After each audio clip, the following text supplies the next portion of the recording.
Hi, and welcome to the Debrief, Carolina Journal's weekly recap of everything happening in public policy and politics right here in North Carolina. I'm Donna King. I'm editor-in-chief of the Carolina Journal. Make sure you like and subscribe to this video because we're going to be bringing it to you each week.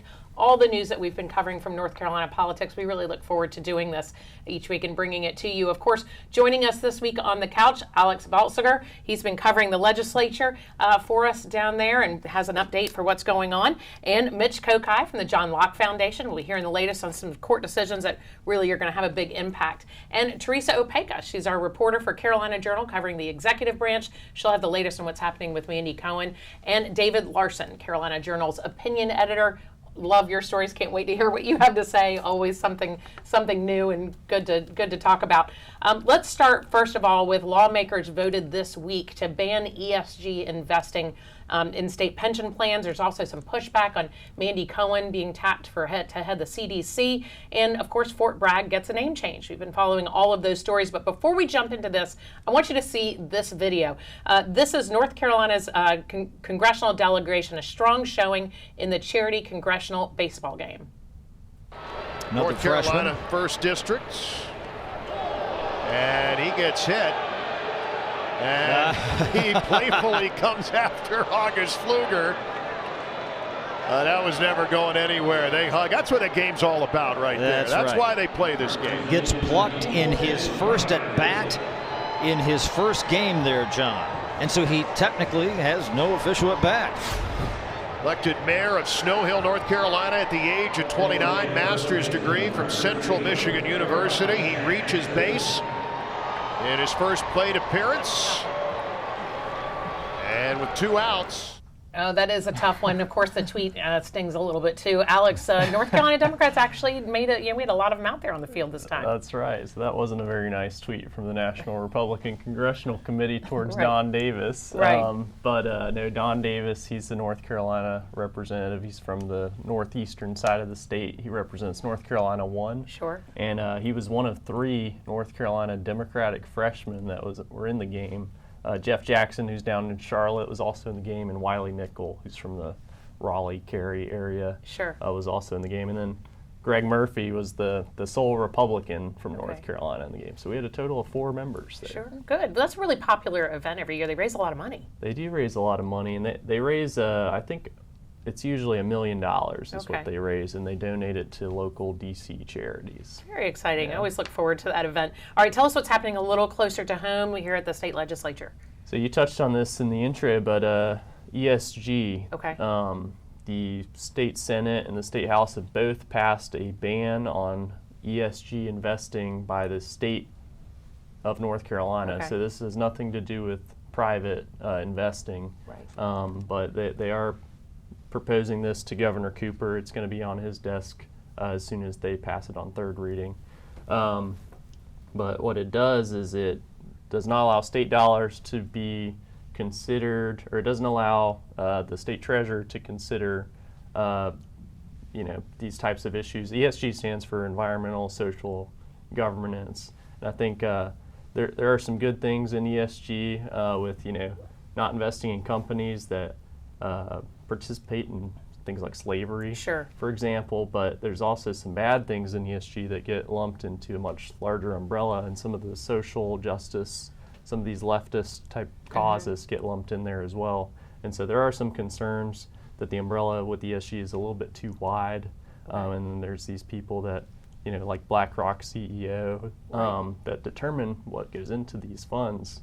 And so some of these lawmakers had some concerns about that. Yeah, of course. Mitch, tell me what you think. I know we've heard a little bit from the state treasurer about this, and it's maybe brewing. Do you think this is a cultural move? It's necessary? What are your thoughts on it? Yeah, this is definitely something that's been percolating over the last few years, concerns that businesses are not looking after just what is the bottom line, what's going to be the best return. And this is especially important for things like investment funds, Sure. the state government retiree funds in North Carolina and in other states, and people's 401ks. You don't want these companies deciding, we're going to be investing just based on some political fad. You want them to get the best return on the dollars. And I think this idea of taking ESG out of those calculations is probably a good thing to do. Sure, sure. Now, you've talked to Treasurer Falwell about this. What does he say? Yeah, I mean, he's totally against it. Okay. As you know, he's been very vocal on BlackRock and not having that in the state pension plan. Sure, supportive sure. of the bill, maybe, but Supportive of the bill. against Right. the idea Right. of ESG. Sure, Right. Sure. Now, this, focusing on a fiduciary responsibility, being in charge of someone's retirement money. Do you think that if this continues, I heard Elon Musk say that we could be looking at lawsuits from groups who say you weren't a good steward of my money?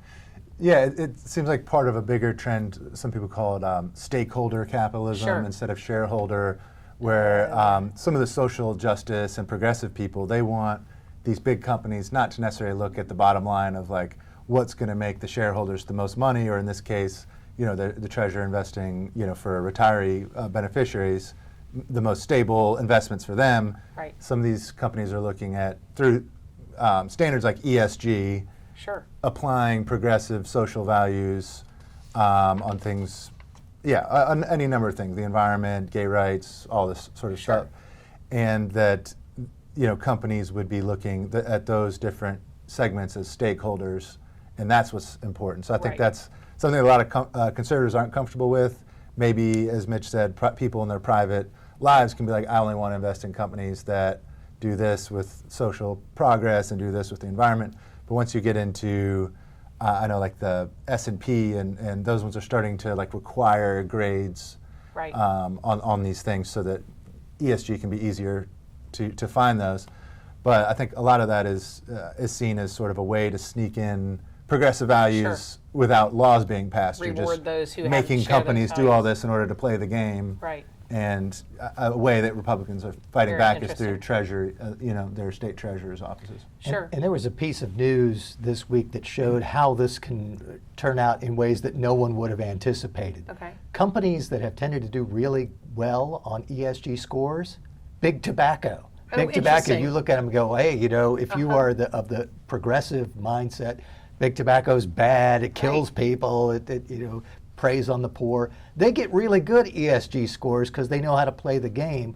And I think some major tobacco companies have gotten better scores than Tesla, which you would think, this is an electric car, it's better for the environment. You'd think it would get a good ESG score. It does not. And so it shows that in some ways this game is kind of rigged. Very interesting. I was going to add one more thing. It was kind of funny on Twitter. Travis Fain from WRL, he seemed to be angry a little bit that this was being discussed. He said, okay, I guess this treasurers won't be able to make the world a better place anymore with their choices. And John Hood, who we worked with here, he pushed back and said, well, that's not really the point of picking investments, is making the world a better place according to certain groups' values. It's about creating a stable retirement fund. That's exactly right. So I want to get one more update if I could. Did you want to add something to this There's a couple debate? more things. Sure. So there's a couple more things going on in the state legislature. The ESG bill was one of them, but another thing, and this is something that's sort of already happened in the legislature, but Governor Cooper just signed a bill that legalizes online sports betting in North Carolina. And that had already been deliberated. We talked about it here, I think. Sure. But Governor Cooper signed it into law, and so we will have online sports betting soon. Interesting. So you're saying January or a year or so? January, Teresa. Like January? Yeah, January. All right. So in time for the Super Bowl. But that's the earliest, earliest. because it could be as early January, but I think they have until about June of next year, because the Lottery Commission is going to be running a lot of this and has a lot of leeway about when they actually put it up. Interesting. Is there an update on the women's sports bill? I've been following that ever since we had the Riley Gaines. So that one is moving. It has passed the Senate Rules Committee, and it will be heard on the Senate floor presumably sometime soon. Okay. It's already passed the House. They both had versions of the same bill. But that bill, what it does is it bans males from participating in female designated sports. It actually doesn't do the inverse. I think it originally did, but it was amended. Right. Actually, we have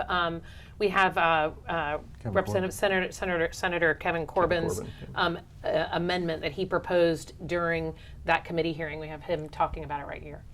Basically, what it does is removes the restrictions on females from participating on male sports teams. That was something that after we discussed it, we did not want to do. In discussing that with coaches and teams, we found many instances where females, for example, were kickers on football teams, and we have no desire to restrict females from participating in sports such as that. And also this affects middle school and high school kids as well, and there are a lot of girls that participate in male sports, so we do not want to do that. So this bill removes that restriction on females from participating on male sports teams. Second thing it does, it removes the application of the bill to intramural sports at the collegiate level. I think we all understand intramural sports are more of a recreational sport. There are no scholarships involved in these, so we would like to remove that with this amendment. Basically what it All right, so that was a really interesting point he made about female kickers. That made big news a couple of years ago, I think, when more and more high school girls were doing it. So that was an approved amendment, made it through. It's now rules, and we should be hearing it on the floor soon. We should hear it on the floor. We'll see what the vote is, but I assume the Republicans will vote for it at least. And because the Republicans have supermajorities in the House and Senate, it probably won't matter what Cooper does, whether or not he vetoes this bill or not. It's probably going to happen. Interesting. About 20, 21 other states have done that already. So we'll be watching that closely. Teresa, I'm going to come over to you because you've been covering the story of former North Carolina Department of Health and Human Services Secretary Mandy Cohen. She was heading this state health agency during COVID and COVID lockdowns.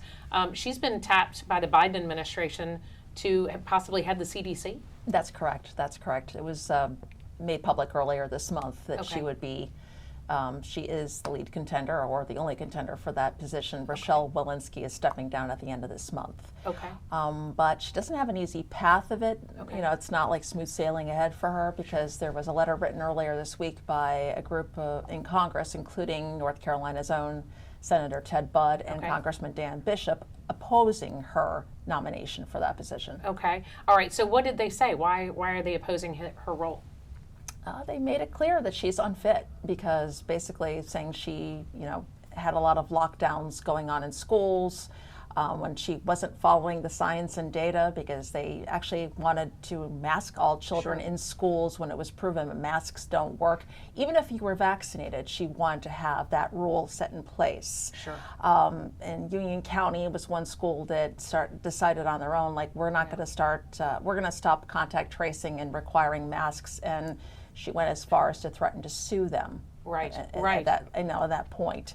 Also, too, that she worked for Department of Health and Human Services. It was supposed to be a nonpartisan agency, but they also, went back and said, well, she's actually partisan. She leans left. She has a history going back to the Obama administration, working for him. Right. And under Doctors for America, where they wanted to ban assault rifles. And also, it was a climate change. They were talking about all of that. She was left-leaning. Right. And she also talked to the Massachusetts Department of Health of Human Services in Massachusetts, following her lead. There was a video. We have it up in the story. Let's take a look at that. This is her describing how she was making some of the lockdown decisions for North Carolina during the COVID pandemic. So I would call, probably the person I called most was the Secretary of Health and Human Services in Massachusetts. She worked for a Republican governor but when she was like, are you going to let them have professional football? And I was like, nope. And she's like, okay, neither are we. It was like conversations like that. So, or I'd be like, so when are you going to think about lightening up a mess? They're like, next Monday. I'm like, okay, next Monday. So I would call. That's interesting. We both, while she was going, we're all going like this. I think it signals your age because my kids, when they say pretend to do, they do this or they do this. Right. Funny. So Not only was it not this. It was this. It was this. Right. I think that signals your age. Like, very scientific. You slam the phone down or do you? Interesting. So tell me, do you think that is one of the things that critics of her have really said, that this felt extremely arbitrary? Are we going to have football games? Are we not? Are we going to close schools? Are we not? But the impact was huge. It was, yeah. I think there were a lot of critics that were getting kind of censored on social media, and they're getting told, you just have to follow the science. The science is settled. This is all very clear. And then little drips and drabs over the last year or so, it seems like, well, maybe that they weren't totally it had nailed down. They were kind of shooting from the hip on some of the stuff. Right. But then more and more it just looks like, okay, well maybe they were just like, okay, what are you doing? Let me call this guy. Right. So it seems like we were led to believe that this is all totally a science, and anybody questions it was just kind of a danger to the public and spreading misinformation and disinformation. But some of it seems like it was kind of arbitrary. Right, and at the time, you can say hindsight's 2020, but you're the person in charge. Mm-hmm. Yeah, of course. Right. Something you and I have talked about over the years. When she first was tapped for this position by the Cooper administration, she did come from the Obama administration, part of implementing Medicaid expansion. Do you think that the political argument holds water, that you can't have somebody political in that role, because it has not really seemed to stop, other administrations, certainly not the Biden administration? Almost all of these administrations for that sort of role will have someone who has some sort of political background. But I think if I were a critic of Mandy Cohen and didn't want her to get that job, I would make sure that video that we just showed is aired over and over again, because it not only shows that these decisions weren't scientific, but that they just came across as silly. That two people sitting around, hey, what are you going to do? What am I going to do? Okay, well, let's do the same thing. And then we've talked about this case before, but there was another instance that showed Mandy Cohen seeming to play politics with what is supposed to be health and science, and that is that Ace Speedway shutdown. That the people involved in a lawsuit that's now at the state Supreme Court say, hey, the only reason that Mandy Cohen went to court to shut us down was because our owner criticized her boss, Governor Cooper, for the way that he was handling COVID. That there were other racetracks that were running races, they didn't get shut down. We were an open air track with about 1,000 people in a facility that could seat 5,000. There was no reason to shut us down. That was all politics. I think that could come back to bite her. That's where Lieutenant Governor Mark Robinson announced that he was running for governor. Yeah, it was. And then it had to be symbolic, right? I think so. I think some reporters picked up on that right away, that he was announcing at Ace Speedway. It's also like 30 to 45 minutes from where he grew up too, so it could have been sort of a local facility that he wanted to announce at, but it could also be symbolic. Sure. When you're down at the legislature, do you hear folks talking about, we got to revisit how these decisions were made and the emergency order changes and all those kind of things? Are you sensing a movement there to change this in statute? Oh, absolutely. And I believe in the last budget, they had this in the budget that Cooper had to sign. Sure. That emergency powers and being in a state of emergency now needs approval from the Council of State, and that deferred from previous statute. So now the process is going to look different. If we see another COVID, Cooper can't just do whatever he wants in terms of making policy decisions that affect everyone in the state. He's going to have to be accountable to the Council of State and have conversations with them as well. Interesting. And Dale Folwell, State Treasurer Dale Folwell, he was critical before when the announcement first came out this month, but now following this letter, he tweeted yesterday on Twitter, as a member of Council of State, he saw in, quote, living color the damage that she did, and he's opposed. Very interesting. So would she have to go through the process to be appointed and be confirmed? I don't know how this process I don't believe she has to be, from what I've been reading. So, and were there other opponents, or was it focused primarily on Senator Budd? It was Senator Budd. It was usually Congressman Dan Bishop, Senator Ted Cruz from Texas, Congressman Chip Roy from Texas, Marjorie Taylor Greene. There was a bunch. There was at least 20, 25. Okay, so this is not the end of the story for her. No. Yeah, and another one of them was the former White House physician for Obama and Trump, Dr. Ronnie Jackson, who's now a Republican member of Congress too. He's the one who says that Biden should step down because he has mental issues, but he was another person who said interesting. no. I think he actually went to Twitter about this. We have his tweet there about the mask mandate that she implemented. So there he is. This is John Sanders talking about it. John Sanders of the John Locke Foundation. So these are the actual data. So that was a real big problem during COVID, and this was you're going to have to figure out as you go along. And if you're going to be in charge, you're going to be faced with some pretty serious situations. But Ronnie Jackson's tweet does show her wearing a Fauci mask. Oh, right. We do have in the that's story. right. I saw that in the story. You can find that on CarolinaJournal.com. All right. So, Mitch, I'm going to come right back to you, if that's all right. Filing this week in the North Carolina State Supreme Court could have an impact on state retiree benefits. We've got a lot of those folks. Yeah, and this would actually affect about 220,000 people. It doesn't affect all retirees, but it does affect a large group of them. what happened back in 2011, the first year after Republicans took control of the General Assembly, is they passed a law that said the state health plan could start charging premiums for this very popular form of health care coverage that employees had had in the past. That had always been premium free, but to help with the costs of this program, they said, okay, you could start charging a premium. A year later, a group of 26 plaintiffs led by retired Supreme Court Chief Justice I. Beverly Lake Jr. Went to court to say, wait a minute, we were promised that we were going to get this premium-free health insurance for the rest of our lives. This was a contract between us and the state. So they went to court to get the premium-free health insurance that they wanted back in place. This case has kind of gone through the courts for a while. Back in 2019, the State Court of Appeals said, no, you haven't proven that you had some sort of contractual basis. You got to take what the state's going to give you. But the plaintiffs appealed to the state Supreme Court. And what was interesting was at the time, the state Supreme Court said, look, 5 of our 7 members have a conflict of interest here because either they or a family member would benefit directly from this case. We really can't hear this case. The plaintiff said, no, you should invoke this rule of necessity. Because this is such an important matter, you should hear the case even though some people could be affected, who are on the court could be affected by it. The defendants, the state health plan, the treasurer said, no, don't do this. But the state Supreme Court did. The only person who ended up recusing himself was Chief Justice Newby. Okay.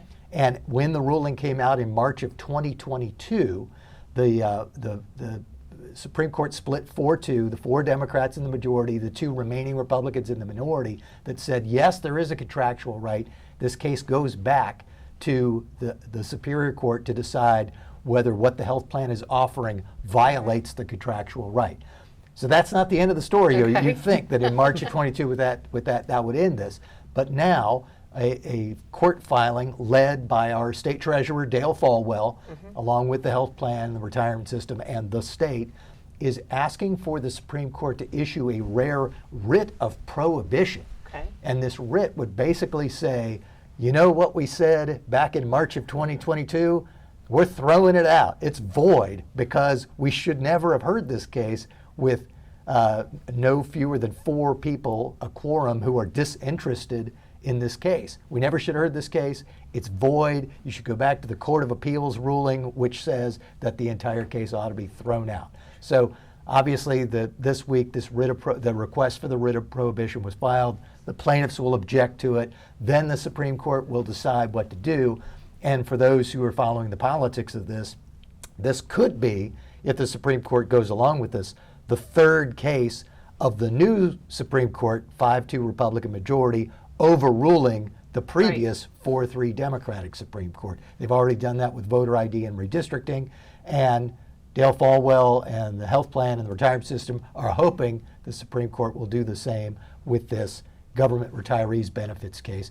I should have mentioned originally 26 plaintiffs. Eventually it was expanded to 220,000 people. So it could have a lot of impact. Sure. So North Carolina has a really big state retiree group who would of course be impacted by that. The budget. We're talking about the budget right now down at the legislature. Are there cost of living raises in the budget right now that you see in the 2 different versions, and where do you think they'll land on it? Yeah, we'll see what happens because the Senate version had very different amounts and different raises than the House version. The House was a lot more liberal with how much they were willing to give out, and the Senate was a lot more restrictive. And part of that might just be negotiating tactics, but I think I heard Speaker Moore talking to reporters the other day saying they're getting pretty close. They've got some of these things worked out, but they're getting pretty close, and so they may have a few more things to work out. They originally were going to be done with the budget and out of there by June 30th. Right. I don't know if that's going to happen anymore. Oh, wow. But we'll see. We might not go too far into July. Right.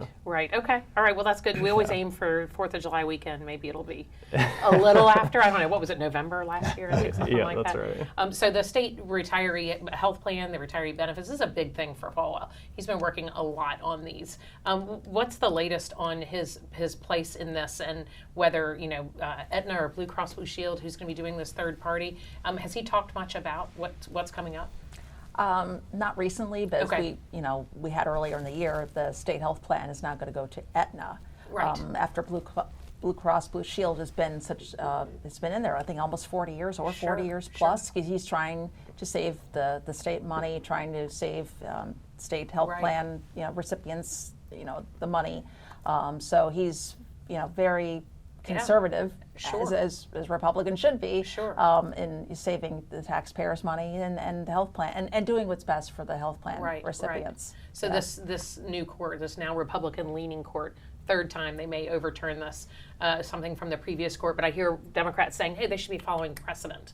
That precedent was made in some cases in December, right before they left. Yeah, exactly. There's a couple cases like with redistricting and a Sure. couple other things where precedent was created almost purposely. Oh, we're about to not be in, so they would speed up the Right. procedure to have the cases, and some of the precedent too was creating not just new interpretations of words in the Constitution, but Right. kind of finding words like fair and in elections or Yeah. which weren't necessarily even there. So I think the precedent and Chief Justice Newby's been pretty clear that he wants to go back to being pretty hands-off, and if something is supposed to be dealt with by the courts, he wants to have it dealt there, but otherwise, a lot of things should be just dealt with by, even if he doesn't agree with what the legislature does, Right. that's okay. It's just not his role. Interesting. I was going to say on the benefits thing with the premiums or Yeah. not, I think this is something that's seen a lot of parts in the country where you have sort of a defined benefit, and that can be a little dicier for the state to continue providing that over a long period of time. Sure. It's you have less certainty in your budgeting because over time that defined benefit, a free program of health care for hundreds of thousands of people, Right. that could end up being something. I think Illinois and California and places where it starts to break the bank.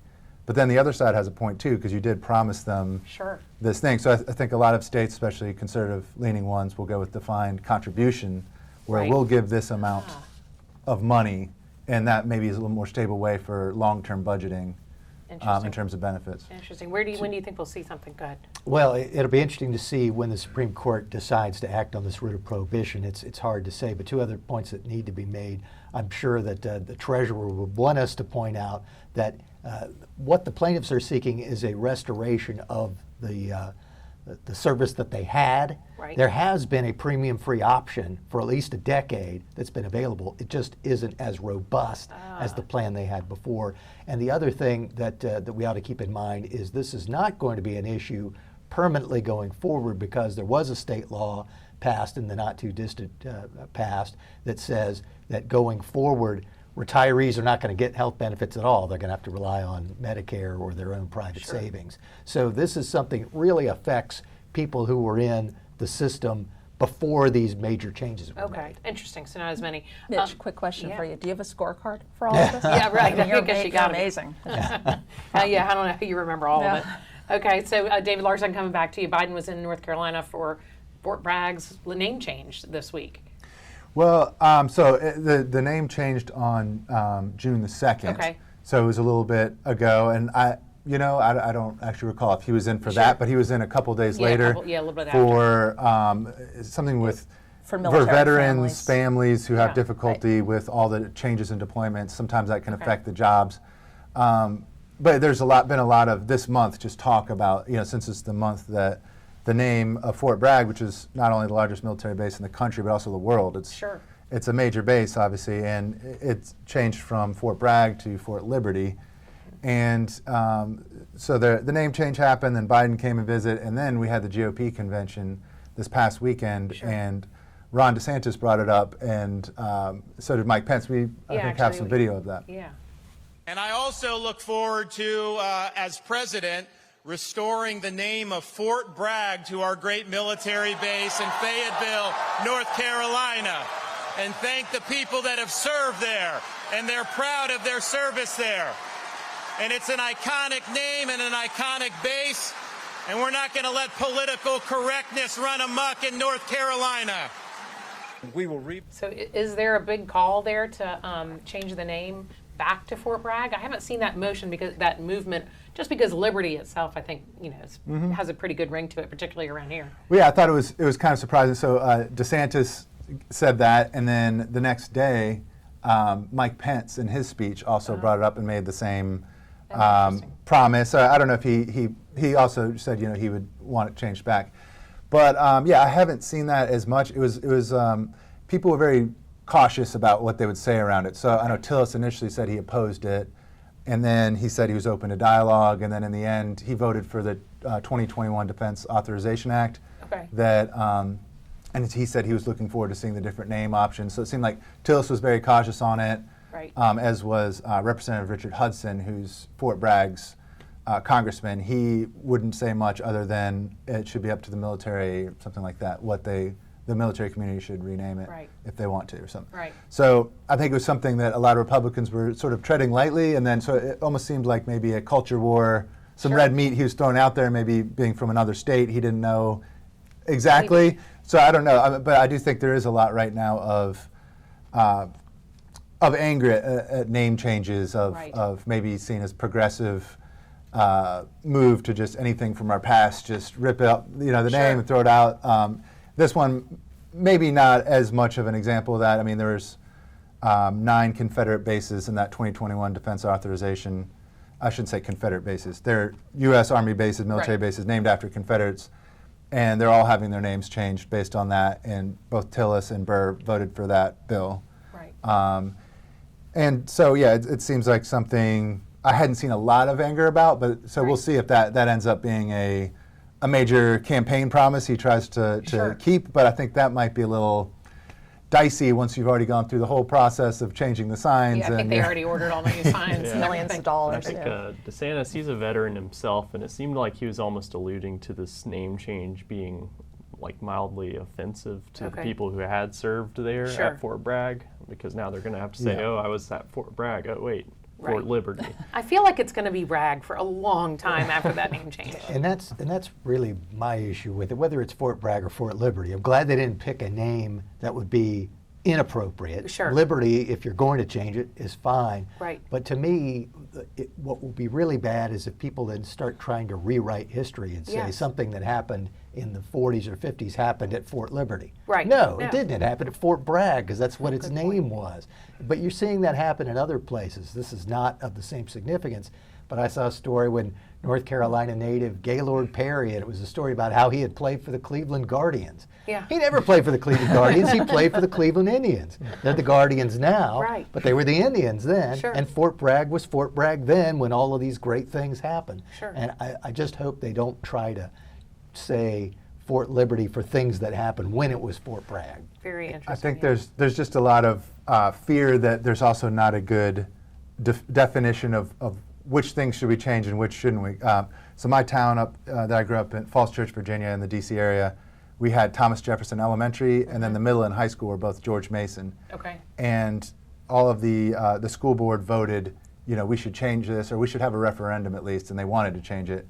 And the town overwhelmingly said, we want to keep these names, but they said, you know what, never mind. This was part of what we ran on an equity agenda, so they changed the names of all of our, and those were founding fathers, but they were also, I guess, they're slaveholders. So there's a fear that there's not really a good stopping point of, all right, so founding fathers no more, can't have their names on things. Sure. Where do we stop? Because Confederate general maybe is a little less controversial, but George Washington, Thomas Jefferson, we're just going to start renaming everything, and then we'll have news stories that. Speaking of where does it stop, I want to squeeze this in before we go. A couple of students from NC State University proposed a new flag for the state of North Carolina. This is by no means a bill or piece of legislation or have widespread support within the government, but it was interesting. They had a presentation over at the North Carolina Museum of History about what they thought perhaps a new flag could look like for North Carolina. I think we've got it. There it is. Another John Sanders again. Classic. So this is what they proposed? Wow. Exactly. So this is maybe another example of taking something that a lot of people are happy with and then throwing it up into the air of let's just change history, change our symbols, the symbols that define us. But a lot of people are happy with our flag, and I guess part of the controversy is the dates that are on there. Okay. That there's the Mecklenburg Declaration that some historians say is of dubious background. Maybe there wasn't really that event. Sure. It was written about maybe 50. I think there maybe was. somebody I else just would weren't know. sure it was on that day. Yeah, or it was written about 50 years later in a newspaper clipping, and so they don't really know, did this occur, or if it did, was it a different time? Right. So some say we should change that. My thought is, if you really have proven in some sense that date's wrong, rather than change the whole design of the flag, just put the date North Carolina's established, or ratified the Constitution, something else. They had some concerns over, I don't remember the exact term, it's something to do with the design of flags. I think the term's like vexicology or something like that. I think that's the study of flags. Right? Yeah. So they said it didn't have very high marks on this in this regard. And theirs do? The ones that we saw? So but they also argued that the flag that we currently have doesn't have a lot of symbolic meaning behind it. There's just not a lot of stuff in there. So this is why they thought it might be necessary to change the flag. I don't know that there's any support behind this. No, frankly. it doesn't seem like there is, but it was interesting. It made some good, good social media fodder for a little while. Lots of lighthouses and other symbolism in this. So we'll have a story up on that on CarolinaJournal.com. So make sure you like and follow this broadcast, and then we'll have that story on CarolinaJournal.com for more details on that flag proposal. Thanks for tuning in, and we will see you next week.